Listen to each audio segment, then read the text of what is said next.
जय हिंद दोस्तों, मैं निर्भय आपका एक बार फिर से टेक्निकल चैनल में स्वागत करता हूं। दोस्तों, अपनी पिछली सी की वीडियो में मैंने आपका टॉपिक खत्म किया था पॉइंटर्स का। पॉइंटर्स में हालांकि मैंने कम से कम 10, 15, 20 वीडियो बना दी है, यानी कि इसकी एक पूरी प्लेलिस्ट कंप्लीट कर दी है बेज एग्जाम्पल। हालांकि कुछ और वीडियोस या कुछ और टॉपिक रह रहे होंगे जो एडवांस लेवल पे होंगे।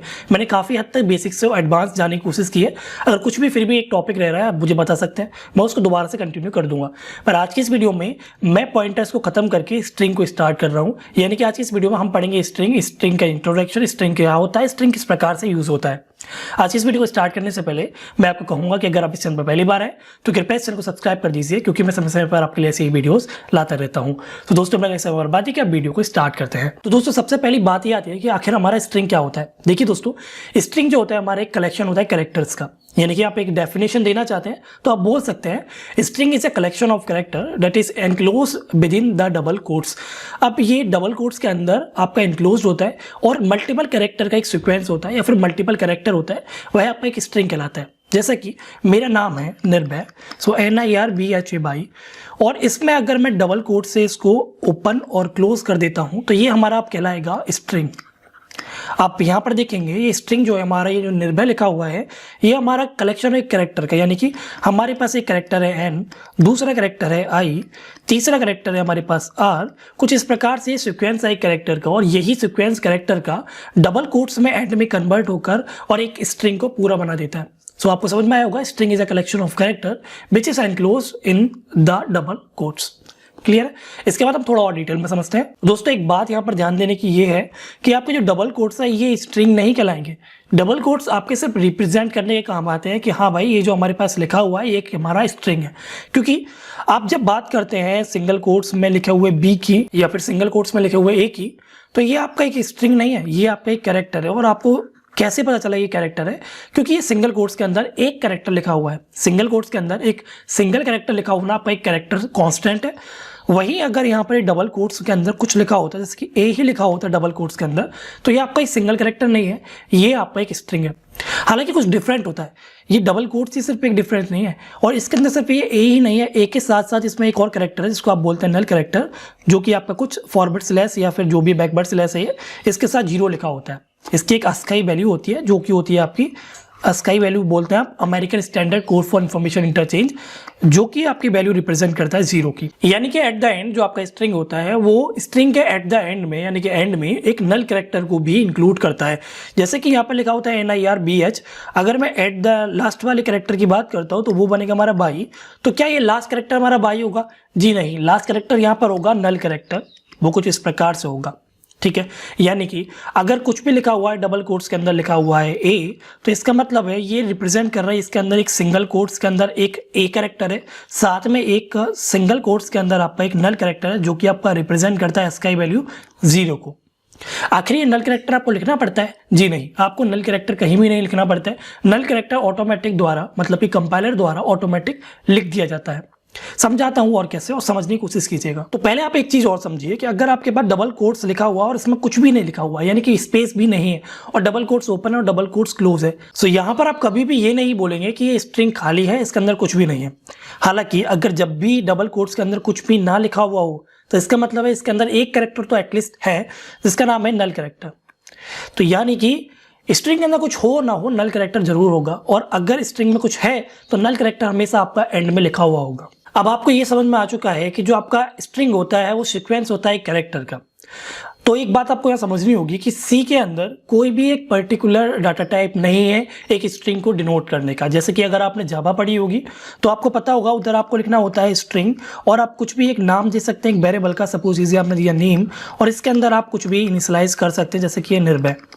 तो ये जावा के अंदर वैलिड है, क्योंकि जावा के अंदर स्ट्रिंग आप इस तरीके से डिक्लेयर कर सकते हैं, और वहीं सी के अंदर स्ट्रिंग टाइप के कोई भी डाटा टाइप नहीं होता है। तो इसलिए कैरेक्टर का एक एरे बनाया जाता है जिसके अंदर आप एक स्ट्रिंग को स्टोर कर सकते हैं। यानी कि अगर आपको स्ट्रिंग को डिक्लेयर करना है, स्ट्रिंग का वेरिएबल बनाना है, तो आपको एक कैरेक्टर एरे चाहिए। तो जिस प्रकार से आप लिखते हैं कैरेक्टर एक डाटा टाइप को उसको लिखेंगे। और जिस प्रकार से आप एरे को डिक्लेयर करते हैं, जैसे कि करेक्टर है, ये आपका डाटा टाइप हो गया, और करेक्टर के बाद आपको एरे का नेम लिखना है तो आप लिख सकते हैं, जैसे कि आपको नेम लिखना है तो आप लिखेंगे नेम।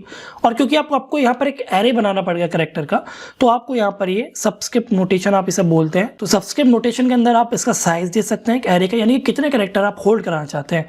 अगर आप यहाँ देते हैं 5 साइज, तो आप इसके अंदर 5 कैरेक्टर्स को स्टोर करा सकते हैं। तो 5 कैरेक्टर पे कुछ इस प्रकार से जाएंगे, single character, double character, second character, third character, fourth character, और जो 5th कैरेक्टर होगा वो आपका सिंगल कोट्स में 0 यानी कि नल कैरेक्टर आपको स्टोर कराना पड़ेगा अगर आप कुछ इस प्रकार से करते हैं तो। या फिर आप कुछ इस प्रकार से भी इसको इनिशियलाइज कर सकते हैं कि डबल कोट्स लिखिए सिंपल, और यहाँ पर आप जो भी 4-5 कैरेक्टर देना चाहते हैं वो दे दीजिए। यहाँ पर आपको नल कैरेक्टर देने की जरूरत नहीं पड़ेगी। तो कुछ इस प्रकार से आप एक स्ट्रिंग के लिए एक वेरिएबल को डिक्लेयर कर सकते हैं। हालांकि वेरिएबल को समझने के लिए हम अलग से अगली वीडियो में समझेंगे स्ट्रिंग वेरिएबल को आप किस प्रकार से काम करते हैं, किस प्रकार से डिक्लेयर करते हैं, किस प्रकार से इनिशियलाइज करते हैं। आज के इस वीडियो में थोड़ा और हम स्ट्रिंग के बारे में समझते हैं। देखिए, अगर आपके पास एक स्ट्रिंग है जिसका नाम है NIR, सिर्फ ये 3 कैरेक्टर है, तो क्योंकि आपका जो स्ट्रिंग होता है वो कैरेक्टर एरे होता है, यानी कि कैरेक्टर का सीक्वेंस होता है, तो आपके पास यहाँ पर कुछ इस प्रकार से मेमोरी ब्लॉक बनेगा, 1, 2, 3 और एक 4। अभी 4 का ब्लॉक इसलिए बनेगा क्योंकि आपने डबल कोट्स में लिखा हुआ है, तो आपको ये नल कैरेक्टर नहीं दिखेगा। नल कैरेक्टर नहीं दिखेगा यानी कि ऑटोमेटिक कंपाइलर द्वारा ऐड किया गया है। तो पहले जो कैरेक्टर होगा वो होगा आपका N, दूसरा होगा I, तीसरा होगा R, और यहाँ पर ऑटोमेटिक नल कैरेक्टर होगा, यानी कि एक स्ट्रिंग को टर्मिनेट करने के लिए आपका नल कैरेक्टर यूज किया जाता है। यानी कंपाइलर को जहां भी ये नल कैरेक्टर दिखेगा, कंपाइलर ऑटोमेटिक उसको स्ट्रिंग कंसीडर कर लेगा और उसको वहीं पर ब्रेक कर देगा। अब क्योंकि एक एरे है और एरे के बारे में मैंने आपको अलग से बताया हुआ है, एरे की पूरी प्लेलिस्ट मैंने बनाई हुई है, उसमें मैंने आपको समझाया था कि एरे का जो हर एक इंडेक्स होता है वो एक अलग से साइज लेता है। यानी कि ये जो 101 है इसका एक 1 बाइट का स्टोर होगा, एक 1 बाइट की मेमोरी होगी, और ये जो 102 है इसकी भी एक 1 बाइट की मेमोरी होगी, इसकी भी 1 बाइट की होगी और इसकी भी 1 बाइट की होगी। तो कुल मिलाकर ये 4 बाइट का एक एरे होगा जिसका साइज होगा 4 बाइट, यानी कि हर एक कैरेक्टर आपका 1 बाइट मेमोरी में लेता है। अगर हम बात करते हैं इस NIR स्ट्रिंग की, तो एक्चुअल में ये खुद एक पॉइंटर है जो कि आपका पॉइंट कर रहा है पहले कैरेक्टर यानी कि N को। सपोज कीजिए आपके पास लिखा हुआ है YouTube और ये एक स्ट्रिंग है, तो ये ऑटोमेटिक आपका पॉइंट करेगा पहले कैरेक्टर बाई को, यानी कि एक स्ट्रिंग अपने आप में एक पॉइंटर होता है जो कि आपका एक पहले कैरेक्टर को पॉइंट करता है। अब क्योंकि ये जो स्ट्रिंग है वो पॉइंट कर रही है अपने पहले कैरेक्टर को, यानी कि इसके अंदर क्या होगा, इसके अंदर एड्रेस होगा इस बाई का।